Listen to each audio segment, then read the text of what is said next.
और इस बीच एक बड़ी खबर सामने आ रही, रुक कर लेते हैं। दिल्ली आतंकी धमाके से जुड़ी बड़ी खबर सामने आ रही है। आपको बता दें, सिरोही की मस्जिद के इमाम इमामुद्दीन को हिरासत में लिया गया है। फरीदाबाद की क्राइम ब्रांच की टीम ने पूछताछ के लिए पकड़ा है। क्राइम ब्रांच सिरोही से इमाम को लेकर निकली। इस वक्त की बड़ी खबर, पहले भी इमाम से 2 बार पूछताछ हो चुकी है। स्पेशल सेल ने इमाम से पूछताछ की थी। सिरोही की मस्जिद के इमाम इमामुद्दीन को हिरासत में लिया गया है। फरीदाबाद की क्राइम ब्रांच की टीम ने पूछताछ के लिए पकड़ा है इमाम को। क्राइम ब्रांच सिरोही से इमाम को लेकर निकली है। तो पहले भी इमाम से 2 बार पूछताछ हो चुकी है। स्पेशल सेल ने इमाम से पहले पूछताछ की थी। अब फरीदाबाद क्राइम ब्रांच इमाम से पूछताछ करेगी। सिरोही के मस्जिद के इमाम को लेकर निकली है। फरीदाबाद की क्राइम ब्रांच की टीम ने अब पूछताछ के लिए पकड़ा है। पूछताछ की जाएगी। क्राइम ब्रांच सिरोही से इमाम को लेकर निकली इस वक्त की बड़ी खबर, पहले भी इमाम से 2 बार पूछताछ हो चुकी है। स्पेशल सेल ने पहले इमाम से पूछताछ की और इसके बाद अब बात करें फरीदाबाद क्राइम ब्रांच की, वो भी अब इमाम से पूछताछ करेगी। राजेंद्र दहिया ज्यादा जानकारी के साथ जुड़ गए हैं। राजेंद्र, इमाम को एक बार फिर से पूछताछ के लिए पकड़ा गया है, एक बार फिर से पूछताछ की जाएगी। हालांकि इससे पहले भी स्पेशल टीम ने पूछताछ की है, स्पेशल सेल की तरफ से पूछताछ की गई है। क्या कुछ ज्यादा जानकारी? बिल्कुल, मैं आपको बता दूं, जो सिरोही गांव का इमाम है उसको क्राइम ब्रांच ने जो है पूछताछ के लिए पकड़ा है और पहले भी इससे 2 बार एजेंसियां पूछताछ कर चुकी हैं। तो कहीं ना कहीं जो सिरोही गांव है वहां से उसको लेकर क्राइम ब्रांच निकल गई है और अब अपने कार्यालय पर ले जाकर उससे कड़ाई से पूछताछ की जाएगी, क्योंकि डॉक्टर मुजम्मिल का यहाँ मस्जिद पर आना जाना लगा रहता था और कई बार उसकी इस इमाम से जो है मुलाकात हुई थी।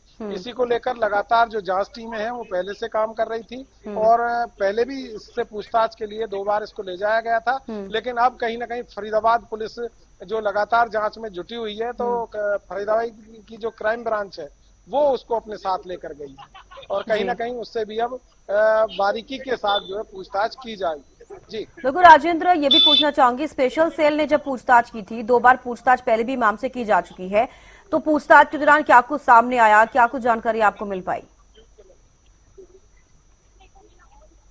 देखिए, जांच एजेंसियों की बात करें तो उन्होंने जो तमाम चीजें थी, क्योंकि डॉक्टर मुजम्मिल का यहाँ आना जाना लगा रहता था और मुजम्मिल से क्या कुछ इन्होंने बातें की थी या मुजम्मिल ने उनको क्या कुछ बताया था, उन तमाम चीजों के बारे में जानकारी ली गई थी।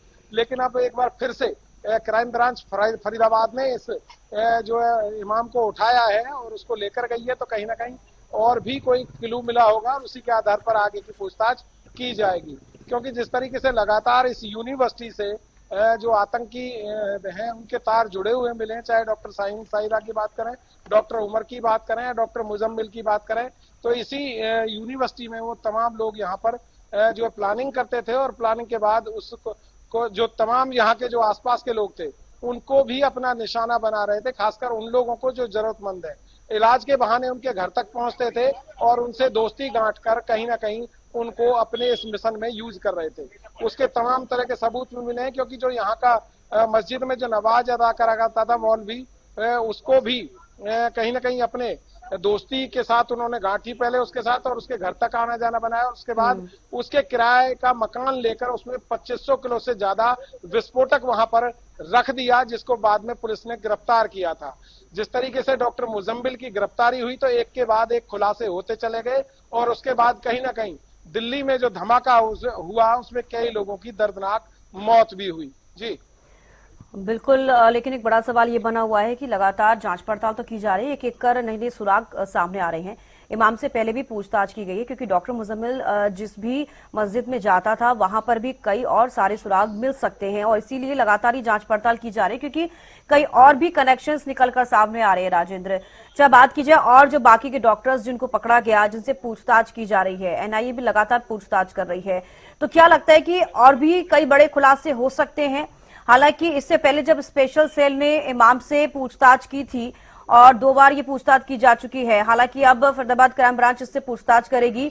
और कौन कौन से खुलासे होने की उम्मीद है? क्योंकि अगर बात की जाए लगातार, जैसे कि आप भी जानकारी दे रहे हैं, जो अमोनियम नाइट्रेट पकड़ा गया था, हो सकता है कि किसी और भी जगह पर इस तरीके की चीजें रखी हो और जो इन लोगों से जुड़े हुए हैं, जो इन डॉक्टर्स के साथ मिले हुए हैं, और भी कई इनके प्लान्स हो सकते हैं। राजेंद्र, देखिए बिल्कुल जिस तरीके से लगातार जो जांच एजेंसियां हैं उनका जांच का दायरा बढ़ता जा रहा है और जो लोग इनके संपर्क में थे उन तमाम लोगों से बारीकी से पूछताछ की जा रही है और जो लोग संदिग्ध हैं उनसे खासकर जो एजेंसियां हैं वो गहनता से जांच कर रही है ताकि आगे कहां कहां इनके तार जुड़े थे उन तमाम बातों का जो है पता लग सकते। तो यही वही यूनिवर्सिटी है लगातार जिसके तार जो है आतंकियों से जुड़े रहे और उन आतंकियों के कनेक्शनों को ढूंढने में तमाम जांच एजेंसियां लगी हुई हैं। साफ तौर पर कह सकते हैं कि डॉक्टर मुजम्मिल की गिरफ्तारी के बाद जब जांच एजेंसियों ने पूछताछ शुरू की तो उसमें कई तरह के खुलासे हुए। आतंकी जो मुजम्मिल है उसने जो इमाम था उसको भी जो कि मजहबी पाठ लोगों को पढ़ाता था उसको भी आतंकवाद का पाठ पढ़ा दिया और पाठ पढ़ाने के बाद उसके मकान में विस्फोटक रख दिया। तो लगातार ऐसे कितने लोगों को उन्होंने अपने जाल में फंसाया हुआ था क्योंकि बताया ये जा रहा है कि जो लोग कई जरूरतमंद लोग होते थे उनकी इलाज के बहाने उनके घर तक पहुंचते थे और बाद में उनसे और ज्यादा करीबियां बढ़ाकर उनको अपने इस मिशन में यूज कर रहे थे। ऐसे ही गांव धौज का एक कैब ड्राइवर है उसके घर में वो तमाम मशीनें मिली जिनसे कि वो विस्फोटक पीस कर आगे विस्फोटक और जो मिक्स करके जो बम बनाए जाते थे वो तमाम चीजें उसके घर से बरामद हुई। तो ऐसे करके बहुत सारे लोगों को उन्होंने अपने जाल में फंसा रखा था और उन तमाम लोगों से अब तमाम जो जांच एजेंसियां हैं वो लगातार पूछताछ करने में जुटी हुई हैं और आगे क्या क्या खुलासे होंगे ये देखने वाली बात होगी। जी चलिए, बेहद शुक्रिया राजेंद्र जुड़ने के लिए और तमाम जानकारी देने के लिए। तो देखिए, आपको बता दें कि फिलहाल फरीदाबाद की क्राइम ब्रांच की टीम ने इमाम को पकड़ा है। अब उससे पूछताछ की जाएगी। हालांकि उससे पहले भी स्पेशल सेल 2 बार इमाम से पूछताछ कर चुकी है।